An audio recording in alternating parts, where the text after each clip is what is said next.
आपको क्या लगता है, डॉक्टर को मालूम है कि हार्ट अटैक कल होगा आज होगा? उसको तो ये भी नहीं मालूम 70 है 80 है या 90 है। क्यों ऐसा बोला जा रहा है? To create a fear. और फियर से क्या होगा फिर? ऑपरेशन के लिए इमीडिएटली, बहुत सारे लोगों को इतना बोलने का जरूरत ही नहीं हो तो इमीडिएट तैयारी हो जाता है। हार्ट का सुनते उसके मन में ऐसे ही डर रहता है, उसको ज्यादा डराने का। पर कभी कभी पेशेंट बोलता है सर एक बात बताइए, ब्लॉकेज तो कल भी था, ब्लॉकेज तो आज भी है, कल तक तो मैं सारा ही काम कर रहा था, ये पेन तो मेरे को बड़े दिनों से है, मैं अब तो पता चला हूं, तो आप एक काम करिए, मेरे को आप डिस्चार्ज कर दीजिए, मैं घर जाके फिर सोचूंगा। बोला नहीं, आप एक काम कीजिएगा, आप करवट भी लेंगे ना तो हमको पूछ लीजिएगा। पेशेंट बोलता है नहीं सर मैं तो घर जाऊंगा। बोला आप रुकिए, आपके घर वालों से मैं पूछता हूं। अच्छा, घर वाले बाहर कौन कौन वेट कर रहे होंगे? सारा खानदान वेट कर रहा होगा। वहां पे जाके क्या बोलना है कि patient is very critical, any moment he can die. आप बोलो मैं बचाने की कोशिश करूं और जाने दूं। अच्छा, आंसर क्या होगा? वाइफ क्या बोलेगी कि जिंदगी भर इन्होंने मेरे लिए किया, आज मेरे को चांस मिला, आज तो मैं ऑपरेशन। वाइफ बोलती है कोई चीज का भी कोई भी कंजूसी हमें नहीं करना है, इनको तो बचाना। अच्छा, बेटा मानेगा कि नहीं? एक बेटा बड़ा समझदार होता है, बोलता है डॉक्टर को, डॉक्टर साहब एक बार बताइए, मैंने सुना है कोलेस्ट्रॉल की वजह से ब्लॉकेज होता है, इनका कोलेस्ट्रॉल हाई है, तो क्या करूं कि कोलेस्ट्रॉल कम हो जाए? खाने पीने में क्या क्या चेंज लाना चाहिए? अच्छा, कार्डियोलॉजिस्ट मान जाएंगे इन सब बात में? वो बोलेंगे you are wasting my time, he is dying and you are talking all this rubbish. अच्छा, तब तक और जितने परिवार वाले बोले नहीं नहीं ऑपरेशन होना ही चाहिए। मेरे एक पेशेंट थे, बोले डॉक्टर साहब मेरे साथ पूरा ऐसे ही हुआ, मैं तो खाली एक बार टेस्ट कराने गया था और उसके बाद वो ऑपरेशन करके ही भेजे मेरे को वापस। मेरे एक और पेशेंट थे, बोले सर मैं फिर भी नहीं कराया, मैं निकल आया। मैं बोला आप निकले कैसे? बोला मैंने बोला मैं तो नहीं कराऊंगा, मुझे घर जाना है। वो बोले नहीं आप घर भी नहीं पहुंचेंगे। मैं बोला मैं लिख के देता हूं, मैं पहुंच जाऊंगा। फिर मैंने लिख के भी दे दिया, फिर भी वो जाने नहीं दिया। फिर मैंने लास्ट बोला, मैंने बोला देखो मैं करने तैयार हूं, पर प्रॉब्लम है मेरे पास पैसे नहीं है, आप फ्री का कोई ट्रीटमेंट हो तो करवा डालो। तब इन्होंने बोला कोई प्रॉब्लम नहीं है, आप घर चले जाओ। फिर मैं जब घर जाने लगा तब फिर से बुलाया उन्होंने, बोला अब आप एक बार बताओ ये इतने पैसे आप कितने दिन में इकट्ठा कर सकते हो? तब मैंने बोला देखिए मुझे प्रॉपर्टी बेच के आना होगा, 2 महीना लगेगा। फिर मुझे 2 महीना उन्होंने टाइम दे दिया, बोला अब कोई प्रॉब्लम नहीं है, 2 महीने बाद ही ऑपरेशन होगा। आपको समझ आ रहा है ऑपरेशन कब रुक सकता है? दिस इज, मैं ये नहीं बोलूंगा सारे जगह एग्जैक्टली यही हो रहा है, पर इसका ही कुछ छोटा मोटा रूप ये हॉस्पिटल का सिस्टम है। पर एक बात मैं जानता हूं, हॉस्पिटल को ये चॉइस देना चाहिए पेशेंट को, देखो the blockage is so much so much so much, these are the reasons. आप देखो क्या चाहते हो, आप अगर अपने आप को बदलोगे तो ऑपरेशन रुक सकती है, आप नहीं बदलना चाहते हो तो मैं ऑपरेशन कर दूं, उसके बाद जाके बदलने का कोशिश करो। But the hospitals don't give chance, उनको मालूम है ये एक मौका है, ऑपरेशन कर लेते हैं, बट उसके बाद भी उनको यही करना पड़ेगा, लाइफस्टाइल चेंज तो पेशेंट को फिर भी करना पड़ेगा। मैं जानता हूं हार्ट के पेशेंट्स को मैं 3 चीज देखते दिखाऊं, एक तो दवाइयां हैं, एक बाईपास और एक एंजियोप्लास्टी। ये दवाइयां मैं आपको एक बार समझाना चाहता हूं दवाइयां क्या काम करती है, और another 10 minutes I will take. देखिए ये ट्यूब है जिसमें कोई ब्लॉकेज नहीं है और ये 80-90% ब्लॉक है, दिख रहा है आपको? अब ये पेशेंट को चलने से दर्द होता है, एक दवाई ऐसी है जो दवाई देते ही दर्द कम हो सकती है। कौन सी दवाई है? सॉर्बिट्रेट, नाम सुना आपने? क्या करता होगा सॉर्बिट्रेट? देखिए क्या करता है Sorbitrate, this what is the action of Sorbitrate. क्या हुआ? ट्यूब चौड़ी हो गई, ब्लॉकेज वहीं की वहीं रह गई, ट्यूब चौड़ी हो गई, ट्यूब थोड़ा फैल गया, फैलते क्या हो गया? ब्लड सप्लाई बढ़ गई। पेशेंट बोलता है मुझे अब कोई दिक्कत नहीं है, पर यह दवाई का असर रहेगा 8 घंटे बाद, तो 8-8 घंटे में एक सॉर्बिट्रेट देनी पड़ेगी। एक पेशेंट मेरे को बोला मैं सॉर्बिट्रेट नहीं लेता हूं, मैं मोनोट्रेट लेता हूं। मैं बोला वो भी सॉर्बिट्रेट का ही भाई है। तो ये जितने भी सॉर्बिट्रेट है उनका नाम मैं आपको दिखा सकता हूं, these are all kinds of sorbitrate and all, ये सब दवाई हम लोग दे देते हैं। सॉर्बिट्रेट, इस्मो, आइसोडिल, मोनोट्रेट, नाइट्रोफिक्स, एंजिसेड, इमडूर, वेंजिकॉर, वेसोट्रेट, मोनोट्रेट, सॉर्बिट्रेट, मोनोसॉर्बिट्रेट, नाइट्रोकंटीन, वेसोप्रीन, मोनोस्प्रीन, इस तरह की दवाइयां हम हार्ट के पेशेंट्स को दे देते हैं। एनीवे दवाइयां बहुत सारे तरह की मिलती है, एक होता है हार्ट की ऑक्सीजन की जरूरत को कम कर देता है, इसको बोलते हैं beta blocker, calcium channel blocker, फिर एस इनहिबिटर, ऐसे करके बहुत सारी गोलियां हम लोग हार्ट के पेशेंट्स को दे सकते हैं। I am not going to go into that detail. कुछ ब्लड पतला करने का दवाई भी देते हैं, आपने देखा है नाम, Ecosprin, Colsprin, ASA, Delisprin, Disprin, Clopigrel, Clopilet, Clopivas, Ceruvin, Clavix, Clotrel, Plagril, Stromex, Deplatt, इस तरह की गोलियां हम लोग देते हैं ब्लड को पतला करने के लिए। पर ये गोलियां देने से भी पेशेंट ठीक नहीं होता है। तो इसके लिए मैं चाहता हूं वो लाइफस्टाइल चेंज करें, अपनी ब्लॉकेज को कम करें कि उनको देने की जरूरत पड़े ही नहीं। अच्छा, ये गोलियां इतनी खाएगी, इसके साइड इफेक्ट्स होती है क्या? अगर साइड इफेक्ट होती है कॉन्स्टिपेशन, तो कॉन्स्टिपेशन की और गोली दूंगा, और एसिडिटी हो जाए तो एसिडिटी की गोली दूंगा, और नींद ना आए तो नींद की गोली दूंगा। अच्छा बताइए, बीमारी ठीक हो रहा है कि नहीं हो रहा है? आई एम नॉट कीन, मैं जानता हूं दवाई आज जरूरत है, पर कल दवाई की जरूरत ना हो उसका बंदोबस्त करना बहुत जरूरी है। इसके बाद चलते हैं, ये एंजियोग्राफी क्या चीज है। हॉस्पिटल में जाते हैं, एंजियोग्राफी करते हैं, और ये एंजियोग्राफी मुझे पसंद क्यों नहीं है मैं आपको बताना चाहता हूं। This is what is the problem with angiography.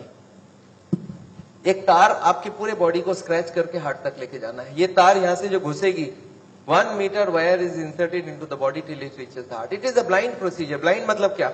आप घुसा दो, ये अंदर जाती जाएगी, और अगर अटक गई तो वापस खींच के फिर से ट्राई करना होगा।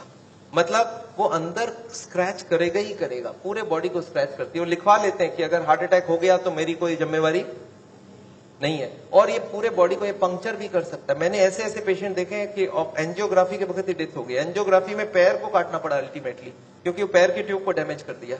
तो एंजियोग्राफी मैं नहीं चाहता हूं। और उसके बाद क्या होगा? इनएक्यूरेसी अबाउट द रिपोर्ट, और उसके बाद pressure from the cardiac doctors for the next operation. Patient को लगता मेरे को इमरजेंसी हो गया, बट इमरजेंसी प्रिसिपिटेट कराया जा सकता है। एनीवे, ये एंजियोप्लास्टी जो है, ये दो ऑपरेशन, दो चीज वो लोग करते हैं, एक एंजियोप्लास्टी, एक बाइपास सर्जरी। मैं एंजियोप्लास्टी 2 मिनट आपको समझाना चाहता हूं। What is this angioplasty? एक स्टेंट लगाते हैं, सुना आपने नाम? एक रिंग लगा देते हैं हार्ट में। What is this? Let me explain what is this. पिछले 20 साल में ये जो एंजियोप्लास्टी है, ये बार बार फेल किया और बार बार इसको सक्सेस बताया गया है। पहले आई थी बैलूनिंग, बैलून एंजियोप्लास्टी। उसके बाद बहुत सारे तरह के एंजियोप्लास्टी आई, ऑर्डिनरी स्टेंट आई, फिर गोल्ड स्टेंट आई, फिर रोटा ब्लेडर आया, रेडियो एक्टिव स्टेंट आई, लेजर एंजियोप्लास्टी आई, आजकल चल रहा है ड्रग कोटेड स्टेंट। पर ये सारे के सारे फेल हुए हैं। क्यों फेल हुए एक बार समझाना चाहता हूं। देखिए, ये बैलूनिंग क्या चीज है। याद है आपको? एंजियोग्राफी के वक्त तार अंदर घुसाई थी, वो कहां तक गई थी? हार्ट तक, यहां तक तार आई थी।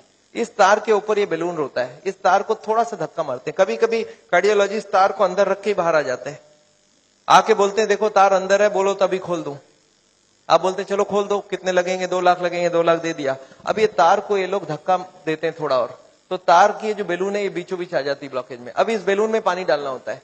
ये बैलून ऐसा होता है, इसमें पानी डालते ही बैलून फूल जाती है। अच्छा, पानी कैसे डालेंगे? आपने होली में बैलून फुलाया एक सिरिंज से? सिरिंज में पानी ले लो, सिरिंज को दबा दो तो बैलून के अंदर पानी घुस जाए। तो बाहर से सिरिंज से पानी डालेंगे तो बैलून क्या होगा? फूल जाएगी। फूलते ही ब्लॉकेज कहां गई? साइड में दब जाएगा, ऊपर कंप्रेस्ड हो जाएगी, नीचे कंप्रेस्ड हो जाएगी। अच्छा, ये बैलून को जब पानी निकाल लेंगे तो क्या होगा? बैलून को वहां पे 2-4 सेकंड से ज्यादा नहीं रख सकते, क्योंकि हार्ट अटैक हो जाएगी, 100 हो जाएगी ब्लॉकेज। तो बैलून में पानी डाला और सिरिंज से वापस पानी खींच लिया। जैसे पानी खींचा, बैलून वापस चिपक गई, तार को पकड़ के बाहर निकाल लिया। Angioplasty is over. आपको समझ आ रहा क्या करना पड़ा?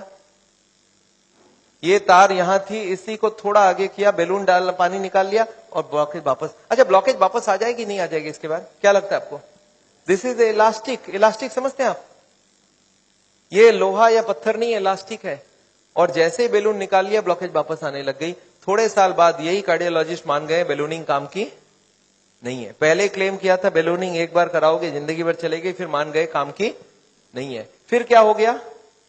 फिर वो बोले इसमें स्टेंट लगाना होगा। What is this stent? Look at this, this is the blockage. दिख रहा है आपको येलो कलर की? और इसके अंदर एक बैलून डाल दिया। आपको दिख रहा है ब्लैक कलर का बैलून? बैलून में पानी डाला तो ब्लॉकेज कहां चलेगी? साइड में आ गई।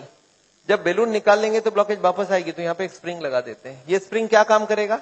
ब्लॉकेज को आने से रोक देगा। आपको समझ आ रहा है स्प्रिंग का मतलब क्या है? अगर स्प्रिंग डाला गया, इसका मतलब क्या है? कि ब्लॉकेज वापस आ रही थी। इसका मतलब पहले वाला जो क्लेम था वो गलत था, कि बैलूनिंग करा लो ठीक रहा।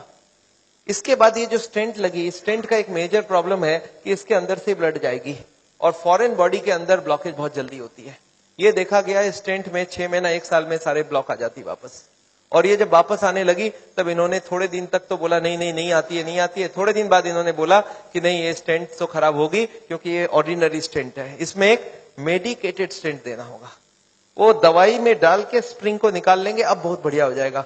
तो ड्रग की कोटिंग चल जाए। आपने देखा है चांदी के गहने में सोने की कोटिंग चढ़ाते हैं, तो वो स्प्रिंग के ऊपर कोटिंग चढ़ा देते हैं और वो कोटिंग चढ़ा के लगा दिया, पर इसके बाद भी ये फॉरेन बॉडी ही रही, इसमें वही का वही रिजल्ट आया है। अभी लेटेस्ट है कि 66% people with in 1 year will come back with a reblockage. इसके बाद है बाईपास सर्जरी। एक बहुत बड़ी सर्जरी होती है। देखिए बाईपास सर्जरी मैं इसलिए नहीं चाहता हूं, एक बहुत बड़ा सर्जरी है। एक पूरे चेस्ट को काटो और इसको काट के, इसको चाकू से नहीं कटेगा, इसमें आड़ी से कटेगी। आड़ी समझते हैं आप? आपने मार्बल फिटिंग के वक्त एक देखा, गोल चक्का लेके घूमते हैं, ऐसा एक लगा के ये पूरा खुलेगी। इसको अंदर से ऐसे जैक करके ऐसे खोलेगा, अंदर में हार्ट को रोक के उसमें ऑपरेशन होगी। और हार्ट को रोकेंगे तो एक मशीन से पूरे बॉडी को ब्लड जाएगा, इसको बोलते हैं हार्ट लंग मशीन। उसमें कुछ ब्लड डाल के उससे चलाना होगा and during this time the operation has to take place. But this operation is very complicated. Luck अच्छा हो तब ठीक है, नहीं तो कुछ ना कुछ कॉम्प्लिकेशन रहती है, बहुत सारे लोगों की जान भी जाती है। पर ऑपरेशन के बाद क्या होगा, ये देखिए ऑपरेशन के बाद क्या होगा। ये ट्यूब जो ब्लॉकेज है वो यहीं रह गई, उसके जगह नई ट्यूब लग गई। तो ये ब्लॉकेज के जगह नई ट्यूब लग गई तो क्या हो गया, बाईपास हो गया। पर ये नई ट्यूब में फिर कभी ब्लॉकेज आएगा कि नहीं, आपको क्या लगता है? ये नई ट्यूब में फिर से ब्लॉकेज आती है। अच्छा अब तो 40 साल बाद ही आएगी ना, पिछले बार कितने साल लगी थी आपको याद है? देखिए एक वाई का जवाब सोच के देखिए, ओरिजिनल ट्यूब में कितने साल में ब्लॉकेज हुई थी? 20 से 40 साल। तो कितनी स्पीड रही? 2 से 4%, 6% पर ईयर। और एंजियोप्लास्टी के बाद अगर 2 साल में वापस रीब्लॉकेज होती है तो कितने साल हो गई? 40% पर ईयर। और बाईपास के बाद अगर 5 साल में रीब्लॉकेज आती है तो 20% पर ईयर। जो ट्यूब ओरिजिनली 2% की ब्लॉकेज कर रही थी वो अब ऑपरेशन के बाद उसकी स्पीड क्यों बढ़ गया? क्योंकि अब वो ओरिजिनल नहीं रहा। हमारी बॉडी को जब तक ओरिजिनल रखो तब तक अच्छी बात है। हमारे प्राइम मिनिस्टर ने भी 2 बाईपास कराई है, एंजियोप्लास्टी 5 स्टेंट लगाई है। पर मैं जानता हूं उसके बाद भी तो फिर से कराना पड़ा। एक बार कर लिया, दूसरी बार कराए, कब तक करा सकता आदमी?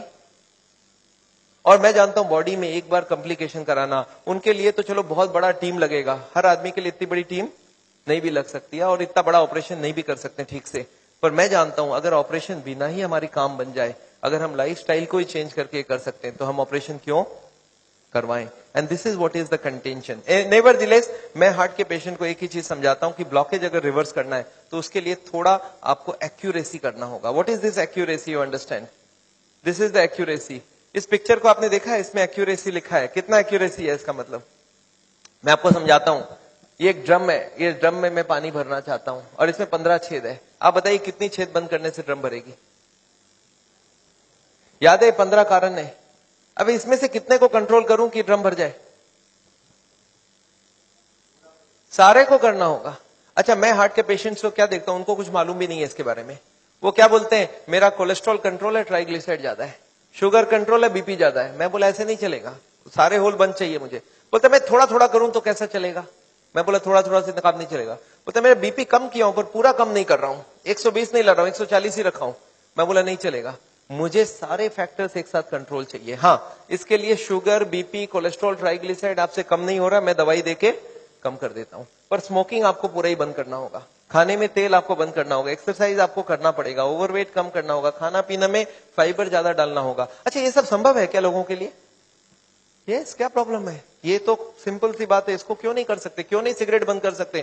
क्यों नहीं मीट बंद कर सकते? क्यों नहीं तेल घी छोड़ के आप अलग तरीके से खाना बना सकते हैं? तो all these if you do there is no problem. Nevertheless मैं जानता हूं, एक और छोटा सा चीज आपको बताना चाहता हूं। अभी एक और नई जो टेक्नोलॉजी आ गई है, आदमी को मैं सोचता था बिना काटे कुछ हो सके। ये हमारी कुकिंग की क्लास है, this is a cooking class. मैं हार्ट के पेशेंट्स को ट्रेनिंग देता हूं। This is my dietitian teaching cooking, zero oil cooking to the patients wives. मैं हार्ट के पेशेंट्स को योगा सिखाता हूं। मैं बोलता हूं कैसे भी करो, योगा करो आप, योगा करने की बहुत जरूरी है। उसके साथ उनको क्या करना चाहिए, क्या नहीं करना चाहिए, कितनी सामान उठानी चाहिए, गाड़ी चलानी चाहिए, स्कूटर चलाना चाहिए, ऑफिस जाओ तो क्या प्रिकॉशन लो, दादर चढ़ो तो क्या प्रिकॉशन लो, आगे कौन सी योगा करो, कब तक करो, कौन सी मेडिसिन लो, कब तक लो।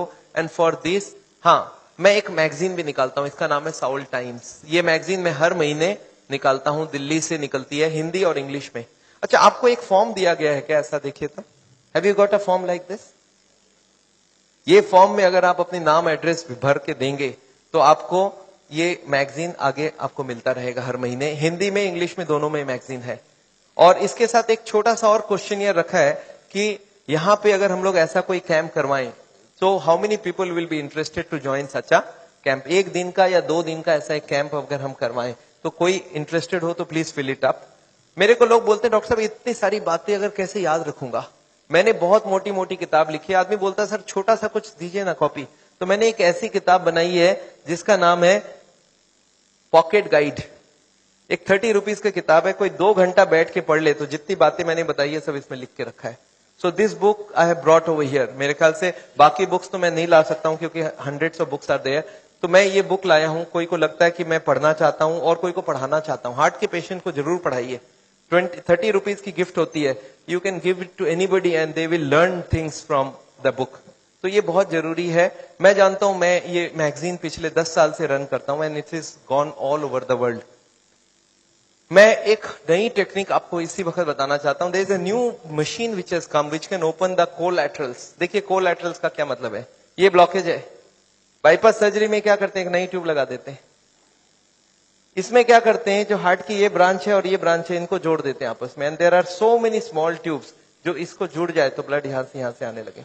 ये जो छोटे छोटे ट्यूब है, ये मैंने बोला था स्पोर्ट्समैन चालू करके रखते हैं, और स्पोर्ट्समैन चालू कर दिया तो क्या हो गया, उसके पास 2 सप्लाई हो गई, एक तो ये ओरिजिनल है और एक साइड वाली भी है। इसको बोलते हैं कोलैटरल। बैंक में आपने लोन लेते हुए देखा है कभी, कोलैटरल्स बोलते हैं। कोलैटरल मतलब क्या, कि ये फेल हो जाए तो दूसरा कोई होना चाहिए। तो ये कोलैटरल्स भगवान ने हमें दे के रखा है। ओरिजिनल तो था ही था, एक कोलैटरल भी देके रखा, कभी ये फेल हो जाए तो ये चालू करना। अच्छा, ये अगर चालू हो जाए बिना ऑपरेशन के तो इससे अच्छा कुछ नहीं हो सकता। And this is a new machine, new technology which has कम। देखिए हमारे मेडिकल साइंस की टेक्नोलॉजी बिना कांटे वाली टेक्नोलॉजी है। ये देखिए ये ट्यूब्स हैं जिसमें कोई कोलैटरल्स चालू नहीं है, और ये है ट्यूब्स के सारे कोलैटरल्स चालू हो गए। आपको समझ आ रहा है डिफरेंस दोनों के अंदर?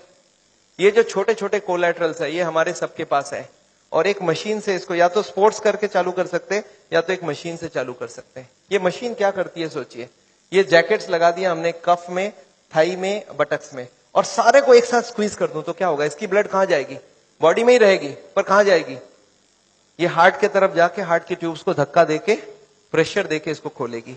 ये प्रेशर 1-1 घंटे तक, 1-1 मिनट, इसको हार्ट के संग सिंक्रोनाइज करके दिया जाता है। सिंक्रोनाइज मतलब हार्ट जब पंप करे तो मशीन पंप नहीं करता है, जब हार्ट पंप करके रिलैक्स करने लगे, जब पूरी ब्लड वापस आती है तो वो स्क्वीज करके सारे ब्लड को एक साथ भेजा जाता है। And this goes on, ECG feed होती है कंप्यूटर को, and this machine we have seen now without bypass surgery. आदमी बोलता है मुझे इमीडिएट रिजल्ट चाहिए, तो without bypass this can work very well. तो इसको हम लोग बोलते हैं नेचुरल बाईपास। नेचुरल बाईपास समझ रहे हैं, भगवान ने ऑलरेडी नेचुरल बाईपास हमें दे के रखी है, स्पोर्ट्समैन चालू करके रखा है। तो आप हार्ट के पेशेंट हो, आप चालू करो, आपके पास कोलैटरल आ गई तो ओरिजिनल नहीं भी होगा तो भी काम चल जाएगी। और एक मैं जैसे ही, हाँ एक और ट्रीटमेंट आई है जिसको हम लोग बोलते हैं बायोकेमिकल क्लीनिंग। ये अभी बहुत अच्छी रिजल्ट आ सकती है। कुछ केमिकल अंदर डाल के ब्लड में उसको अंदर से गला लिया जाए। जैसे किचन में आपने सुना नाली जाम हो जाए तो क्या करते हैं हम लोग, कुछ केमिकल डालते हैं अंदर से, तो ये केमिकल की भी ट्रीटमेंट आजकल चल रही है। बट अभी भी इसका रिजल्ट हर आदमी में सेम नहीं आता है, but results are still there. बहुत सारे ऐसे पेशेंट है जो 30-40% तक ब्लॉकेज इससे कम हो सकती है। नेवरदिलेस मैं समझता हूं मैंने बहुत सारा लेक्चर आपको दे दिया है। कोई ने मेरे को बोला था एक बार कि डॉक्टर साहब कभी भी किसी को आधे घंटे से ज्यादा लेक्चर मत दिया कीजिए। मैंने बोला क्यों, बोला आपने स्कूल, उसके बाद दिमाग काम नहीं करता है। मैंने बोला क्यों ऐसा बोल रहे हैं, बोलता आपने स्कूल कॉलेज में देखा है कभी भी पीरियड्स 40 मिनट से ज्यादा नहीं रखते हैं, उसमें 5 मिनट आने जाने का वेस्टेज गिन लो, आधे घंटे ही चलेगा दिमाग। मैं बोला पर मैंने देखा आप टीवी देखते हो तो 2-3 घंटा देखते हो एक साथ। बोलते नहीं वो इंटरेस्टिंग हो तो देखते हैं। तो मैं जानता हूं आप हमारे साथ बैठे हैं 2 घंटे के लिए और आपको जरूर इंटरेस्टिंग लगा होगा। मैं फिर से धन्यवाद देना चाहता हूं ये हॉल को अरेंज जिन लोग ने किया उनको, श्री माफत लाल जी को जिन्होंने आपके लिए ये लेक्चर कराया है। और अगर आपको लेक्चर अच्छा लगा तो उनके लिए फिर से एक बार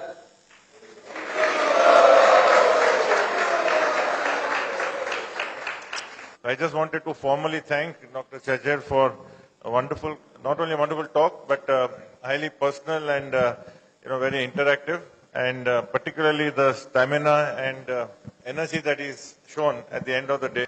Just came back from Hyderabad today, so I think we should give him a much more warm welcome.